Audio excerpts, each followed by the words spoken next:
अस्सलाम वालेकुम स्टूडेंट्स, आज हम कंटिन्यू करेंगे अपनी exercise 7.2 first year exercise 7.2 question number 4। Question number 4 start करने से पहले कुछ चीज़ें सीख लेते हैं। अगर आपसे कहा जाता है कि किसी बायनोमियल एक्सपेंशन में इंडिकेटेड टर्म निकालिए, अगर सवाल में कहा जाता है कि इंडिकेटेड टर्म निकालिए, इंडिकेटेड टर्म निकालने का मतलब क्या है? हमारे पास लिखा हुआ है a + b की पावर 12 और सवाल में मैंने कह दिया आपसे कि इसकी 12वीं टर्म निकालिए। तो मैं इस टर्म को इंडिकेट कर रहा हूँ कि मुझे कौन सी टर्म चाहिए, 12वीं टर्म चाहिए। मैंने सवाल में कहा कि इसकी 4थी टर्म निकालिए, तो इसका मतलब क्या है कि इस टर्म को हम क्या कर रहे हैं, इंडिकेट कर रहे हैं। अगर हमने कहा कि ऐसी टर्म निकालिए जिसमें b की पावर 6 आ रही हो, जिसमें b की पावर क्या आ रही हो, 6 आ रही हो, तो इसका मतलब हम क्या कर रहे हैं, उसको इंडिकेट कर रहे हैं। हमने कहा a की पावर 7 निकालिए, तो अगर आपसे कोई टर्म इंडिकेट कर रहा हो कि आपने कोई इंडिकेटेड टर्म निकालनी है, तो इंडिकेटेड टर्म निकालने के लिए फॉर्मूला हमारे पास लगेगा TR+1 NCR AN-R BR। अगर आपने इसके पिछले सवाल नहीं देखे तो चाहें तो आप पिछला लेक्चर देख सकते हैं, वरना यहीं से कंटिन्यू करें। इस टॉपिक का और उस टॉपिक का कोई ख़ास लिंक नहीं है आपस में, ये एक नया टॉपिक है। क्वेश्चन नंबर 1, 2, 3 एक अलग टॉपिक है। तो आपके पास इंडिकेटेड टर्म अगर निकालने को कहा जाए तो उसके लिए फॉर्मूला क्या बनेगा, TR+1 NCR AN-R BR। A कौन होती है, पहली टर्म, B कौन होती है, दूसरी टर्म, n कौन होती है, हमारी पावर, n कौन होता है, हमारा पावर होती है। a हमारे पास आ गई पहली टर्म, b आ गई दूसरी टर्म और n हमारे पास पावर आ गई। कुछ चीज़ें याद करें। सबसे पहली चीज़, टर्म इज़ ऑलवेज, टर्म नहीं, number of terms, number of terms is always 1 greater than n। 1 से नंबर ऑफ टर्म जो है वो n से हमेशा एक ज़्यादा होगी। अगर आपके पास नंबर n जो है वो 12 है, तो नंबर ऑफ टर्म्स कितनी होंगी इसके अंदर, 13 टर्म्स होंगी। अगर किसी बायनोमियल की पावर n 7 है तो इसमें नंबर ऑफ टर्म्स कितनी होंगी, 8 होंगी। अगर किसी बायनोमियल की पावर n है तो उसमें नंबर ऑफ टर्म्स हमेशा n+1 होगी, तो उसमें नंबर ऑफ टर्म्स हमेशा n+1 होंगी। दोबारा रिपीट करते हैं, जो भी हमारे पास पावर होगी, नंबर ऑफ टर्म उससे हमेशा एक ज़्यादा होगी।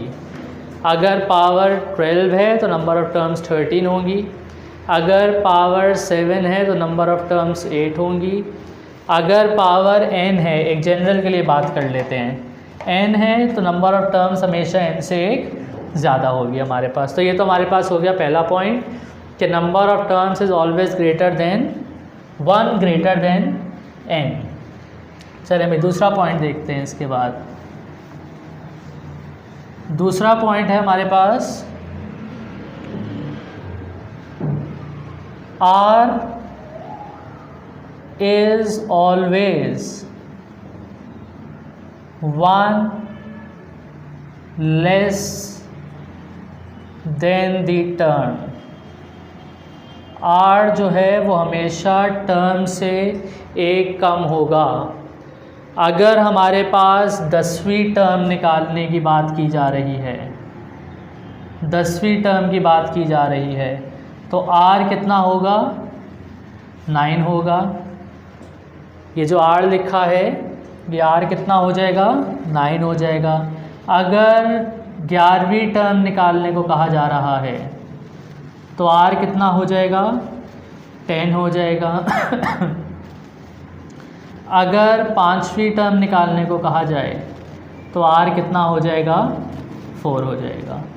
तो तीसरी चीज़ हमने क्या पढ़ी? दूसरी चीज़ कि R हमेशा टर्म से एक कम होगा। जितनी टर्म है R उससे हमेशा एक कम होगा। अगर T 15 निकालना है तो R कितना होगा? 14 हो जाएगा। अच्छा, अगर इसको हम पलट के बोलें तो क्या हम कह सकते हैं कि R जितना होगा टर्म उससे एक ज़्यादा होगी। अगर R 10 है तो टर्म कितनी है? 11 है। अगर R 4 है तो टर्म कितनी है? 5 है। फ़र्ज़ करें हमने लिखा कि R बराबर है 7 के, तो टर्म बताएं कौन सी होगी? टर्म हमारे पास 8 हो जाएगी। R से टर्म एक ज़्यादा या उलट इसका टर्म से R एक कम हो जाएगा। तो 3 चीज़ें हो गई। पहली चीज़ क्या थी कि नंबर ऑफ़ टर्म्स n से हमेशा एक ज़्यादा होगी। नंबर ऑफ़ टर्म्स n से हमेशा एक ज़्यादा होगी। दूसरी चीज़ R is always 1 less than the term. R हमेशा एक कम होगा।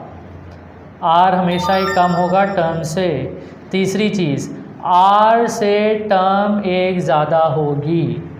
तीसरी चीज़ R से टर्म एक ज़्यादा होगी। तो ये कुछ बातें हैं जो आपने याद रखनी हैं। हम स्टार्ट करते हैं अपना पहला सवाल। ज़रा मैं बोर्ड रब कर लूँ।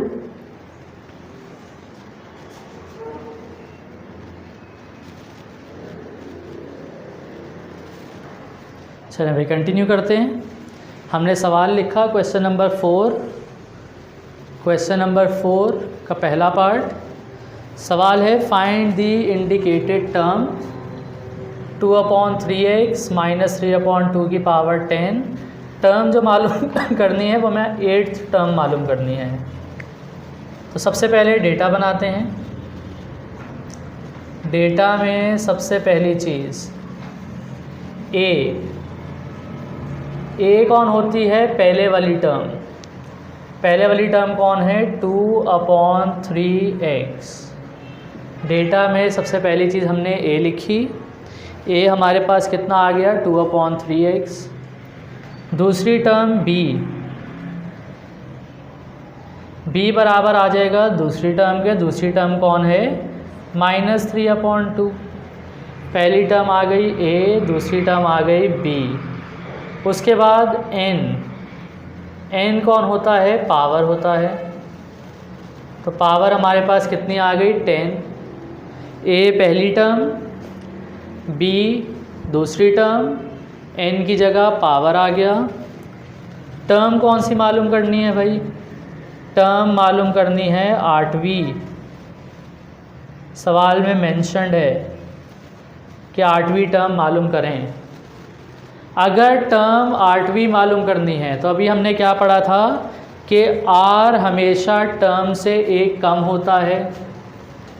अभी हमने पढ़ा था कि R हमेशा टर्म से एक कम होता है। तो R कितना आ जाएगा भाई? R आ जाएगा 7 के बराबर। टर्म 8वीं मालूम करनी है तो R कितना आ जाएगा? 7 आ जाएगा। A पहली वाली टर्म, B दूसरी वाली टर्म, n की जगह पावर। सवाल में कह रहा है 8वीं टर्म मालूम करें और R हमेशा टर्म से कम होता है। तो यूजिंग, अच्छा, सवाल में देखें हमसे इंडिकेटेड टर्म मांगी है, तो इंडिकेटेड टर्म के लिए हमने फॉर्मूला लिखा था TR+1 NCR AN-R BR।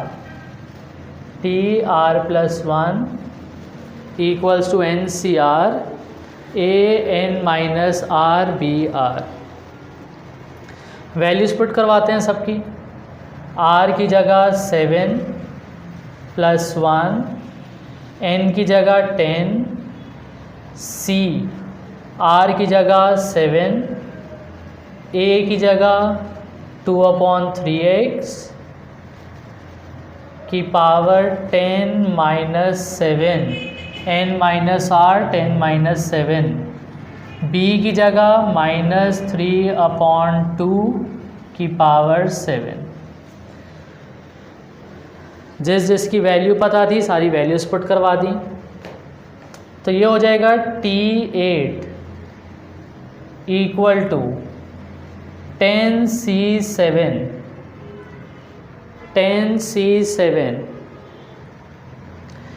यहाँ देखें भाई, ये पावर इस टर्म के ऊपर भी लगेगी, ये पावर x के ऊपर भी लगेगी। तो पहला काम करें, सारे कॉन्स्टेंट्स को अलग कर लें। ये हो जाएगा 2/3, ये पावर इसके ऊपर भी लगेगी, 10 - 7 कितना बच गया 3। ठीक है, 10 में से 7 माइनस करवाया तो कितना बच गया 3। ये एक सभी लिखेंगे, पहले हम क्या कर रहे हैं कॉन्स्टेंट्स को एक साथ लिख लेते हैं। ये आ जाएगा -3/2 की पावर 7। तीनों कॉन्स्टेंट्स एक साथ लिख लिए हमने, आखिर में x की पावर 3 लिख दी। कॉन्स्टेंट्स को एक साथ लिख लिया जाएगा और वेरिएबल को एक साथ लिख लिया जाएगा। जो वेरिएबल होगा उसे एक साथ लिख दीजिएगा, जो कॉन्स्टेंट्स होंगे उसे एक साथ लिख दिया जाएगा। चले भाई, इसको कैलकुलेट करते हैं। कैलकुलेट करने के लिए आपके पास कैलकुलेटर होना चाहिए। कैलकुलेटर होना चाहिए। कैलकुलेटर में सबसे पहले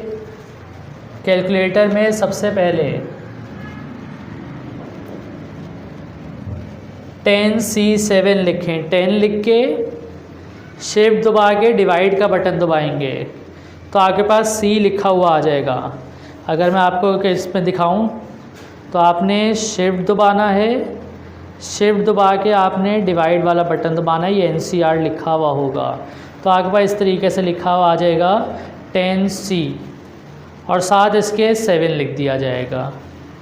10C7 आ गया लिखा हुआ।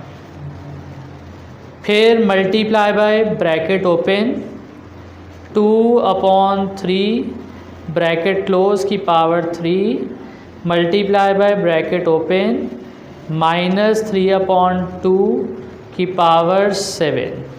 इस तरीके से आपके पास पूरा लिखा हुआ आ जाएगा ये। ठीक है, अगर आप देखें तो एज़ इट इज़ मैंने कैलकुलेटर में पुट करवा के इक्वल का साइन दबा दिया तो हमारे पास आ जाएगा -1215 डिवाइडेड बाय 2x की पावर 3। तो ये हमारे पास आ गया हमारा आंसर इंडिकेटेड टर्म के लिए। तो ये था हमारा पहला सवाल, क्वेश्चन नंबर 4 का पार्ट नंबर 1। पॉज करके इसको कॉपी कर लीजिएगा जब तक मैं बोर्ड रब करके दूसरा सवाल लिख लूँ। चलिए अगला सवाल, पार्ट नंबर 2। सवाल है a/b - b/a की पावर 8 और 7वीं टर्म निकालनी है। 7वीं टर्म निकालनी है। तो सबसे पहले डेटा बनाते हैं। सबसे पहले डेटा बनाना शुरू करते हैं। डेटा में सबसे पहली चीज़ a कौन होती है, पहली टर्म, जो कि आ जाएगी a/b के बराबर। a होती है पहली टर्म जो कि बराबर आ जाएगी a/b के। उसके बाद b होती है दूसरी टर्म, दूसरी टर्म कौन है, -b/a। a होती है पहली टर्म, b है दूसरी टर्म, दूसरी टर्म है -b/a।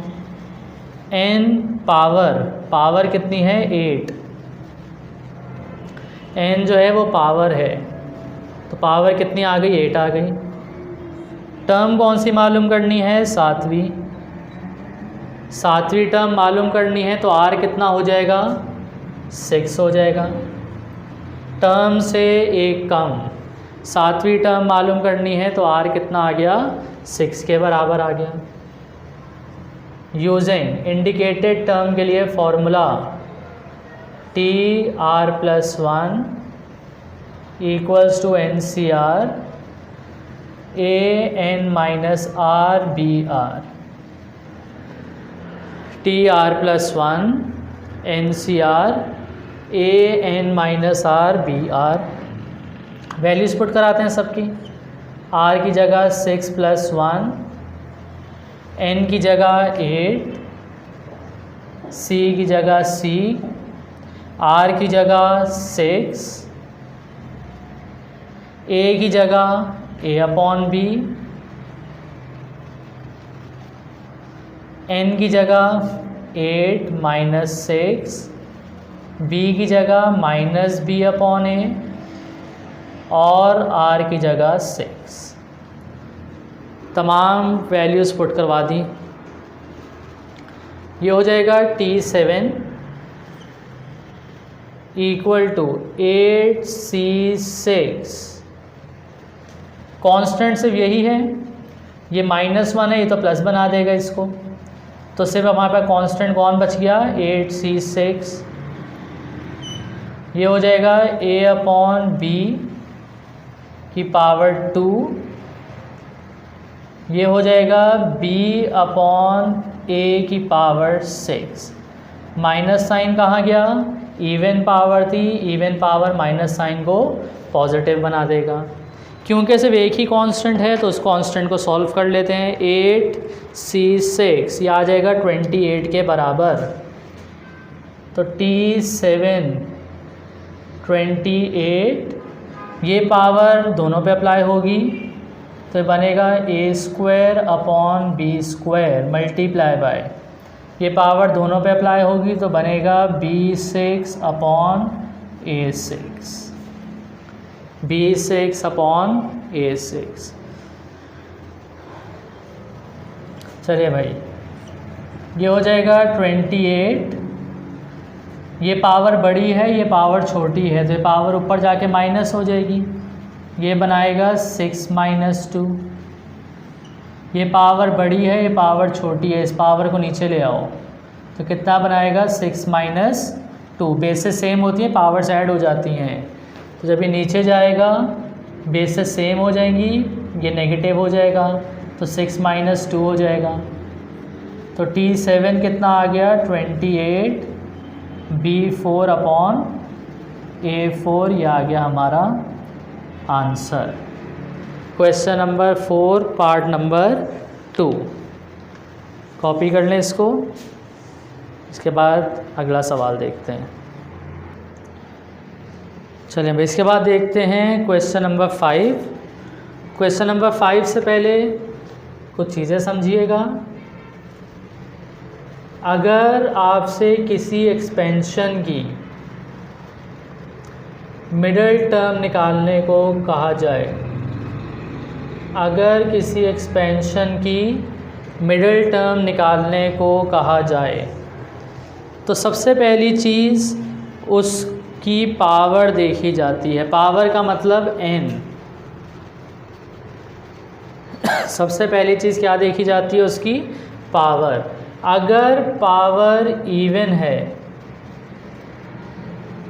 अगर पावर इवन है, इवन का मतलब डिविजिबल बाय 2, अगर पावर इवन है तो देयर विल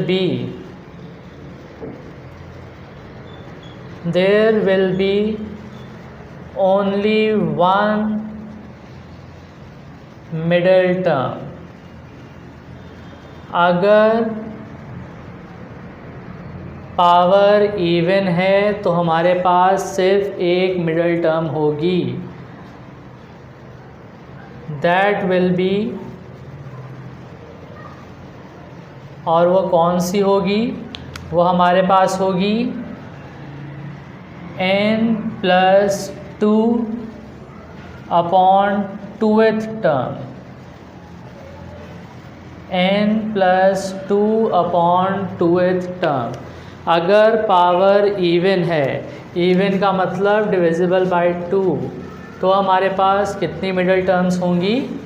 एक मिडिल टर्म होगी। और वो मिडिल टर्म निकालने के लिए फॉर्मूला क्या यूज़ किया जाएगा? n plus 2 upon 2th value.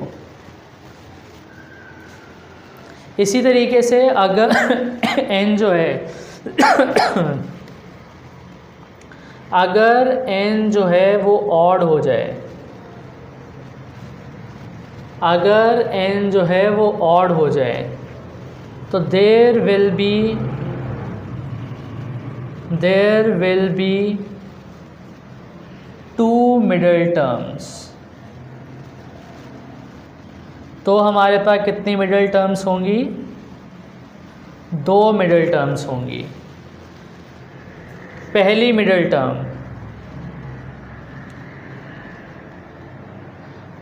Middle term निकालने के लिए फॉर्मूला बनेगा n plus 1 upon 2th term. पहली मिडिल टर्म के लिए फॉर्मूला बनेगा n plus 1 upon 2th term. और दूसरी मिडिल टर्म निकालने के लिए फॉर्मूला बनेगा n plus 3 upon 2th term. दूसरी मिडिल टर्म निकालने का फॉर्मूला क्या बनेगा? n plus 3 upon 2th term. First करें, हमने एक सवाल लिखा a प्लस b की पावर 6, a प्लस b की पावर 6। हमने कहा इसकी मिडिल टर्म कौन सी होगी? इसकी मिडिल टर्म कौन सी होगी? तो सबसे पहली चीज़ आपने क्या करना है, इसका n देखना है, क्या ये इवन है या ऑड है? इवन है, क्योंकि 2 से डिविजिबल है। अगर तो ये पावर इवन होगी तो कितनी मिडिल टर्म्स आएंगी? एक मिडिल टर्म आएगी। और मिडिल टर्म निकालने के लिए फॉर्मूला क्या बनेगा? n की जगह 6 प्लस 2 अपॉन 2th टर्म। तो 6 प्लस 2 8 को 2 से डिवाइड करेंगे तो 4th टर्म जो है वो इसकी मिडिल टर्म होगी। T4 इसकी मिडिल टर्म होगी। इसकी मिडिल टर्म क्या बन जाएगी? T4 बन जाएगी। अच्छा भाई, एक और एग्जांपल देखते हैं। हमने लिखा a प्लस बी की पावर 12, a प्लस बी की पावर 12। तो पावर देखें, पावर इवन है, तो जब पावर इवन होगी तो कितनी मिडिल टर्म्स आएंगी? एक आएगी। उसको निकालने का फॉर्मूला क्या है? n plus 2 upon 2th term. तो ये कितना आ जाएगा? 12 में 2 प्लस किया 14, 14 को 2 से डिवाइड किया तो 7th टर्म। तो जो 7वीं टर्म होगी वो हमारी मिडिल टर्म होगी इस एक्सपेंशन के लिए। जो 7वीं टर्म होगी वो हमारी मिडिल टर्म होगी इस एक्सपेंशन के लिए।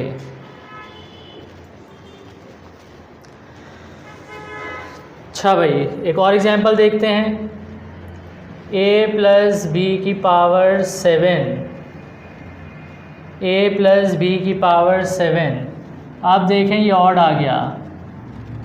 अब पावर कैसी है? ऑड है। तो कितनी मिडिल टर्म्स आएंगी? 2 मिडिल टर्म्स आएंगी। पहली मिडिल टर्म निकालने का फॉर्मूला,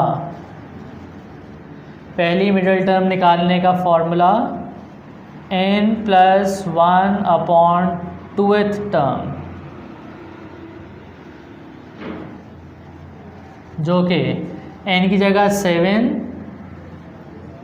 प्लस 1 अपॉन 2, तो ये बनाएगा 8 अपॉन 2, यानी कि 4th term.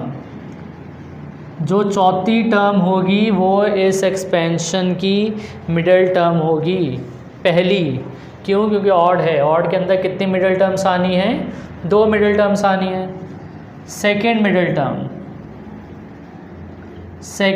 Term, second middle term के लिए फॉर्मूला क्या बनेगा, n+3/2th टर्म। तो n की जगह 7 + 3/2, तो ये हो जाएगा 10/2। 10/2 का मतलब 5th टर्म। तो पहली मिडिल टर्म 4th होगी, दूसरी मिडिल टर्म कौन सी होगी, 5th होगी। तो अगर पावर 7 है तो हमारे पास दो मिडिल टर्म्स आ रही हैं। पहली मिडिल टर्म आ रही है 4, दूसरी मिडिल टर्म कौन सी आ रही है, 5th आ रही है। तो अगर पावर इवन है तो एक मिडिल टर्म आएगी, अगर पावर ऑड है तो दो मिडिल टर्म्स आएंगी। इसके बाद स्टार्ट करते हैं अपना पहला सवाल। चलिए अभी कंटिन्यू करते हैं। क्वेश्चन नंबर 5 का पार्ट नंबर 1। सवाल में कह रहा है कि मिडिल टर्म निकालिए इस एक्सपेंशन की। तो सबसे पहले डेटा बना लेते हैं। सबसे पहला काम डेटा बना लेते हैं। यहाँ a किसके बराबर है, b के। b किसके बराबर है, -2c/3 के। और n किसके बराबर है, 10 के बराबर है। a आ गया b के बराबर, b आ गया -2c/3 के बराबर, और n आ गया 10 के बराबर। n देखें भाई इवन है, तो since n is even so there will be only one middle term। अभी हमने थोड़ी देर पहले पढ़ा कि अगर n इवन होगा तो हमारे पास सिर्फ एक मिडिल टर्म होगी, और वो मिडिल टर्म होगी कौन सी, n +2/2th टर्म। और वो मिडिल टर्म होगी कौन सी, n +2/2th टर्म। चले भाई n की जगह 10 आ गया, +2 डिवाइडेड बाय 2th टर्म। 10 में 2 प्लस किया 12, 12 को 2 से डिवाइड किया तो 6th टर्म जो है वो क्या हो जाएगी, हमारी मिडिल टर्म हो जाएगी। उसने कहा ये मिडिल टर्म निकाल के भी बताओ क्या आएगी। उसने कहा ये मिडिल टर्म निकाल के भी बताएं कि क्या आएगी। अभी हमें पता चला है कि मिडिल टर्म कौन सी है, छठी है। अगर टर्म छठी है तो r कितना होगा, 5 हो जाएगा, एक कम होता है। अगर टर्म 6th है तो r कितना हो जाएगा, 5 हो जाएगा। कह रहा है छठी टर्म निकालो, तो इंडिकेट कर रहा है कि छठी टर्म निकालनी है। तो इंडिकेट के लिए formula TR+1 NCR AN-R BR। TR+1 NCR AN-R BR। Values put कराते हैं सबकी। R की जगह 5 +1, N की जगह 10, C 5, A की जगह B की पावर n-r 10 - 5, B की जगह -2c/3 की पावर r। A की जगह A की वैल्यू, B की जगह B की वैल्यू, N की जगह N की वैल्यू, R की जगह R की वैल्यू। फिर वही काम, कॉन्स्टेंट्स पहले अलग कर लें। तो पहला कांस्टेंट तो 10c5 है, इसको अलग कर लिया। दूसरा कांस्टेंट ये नज़र आ रहे हैं, तो क्या है -2/3 की पावर 5। ये 5 इस पे भी लगेगा, ये 5 c पे भी लगेगा।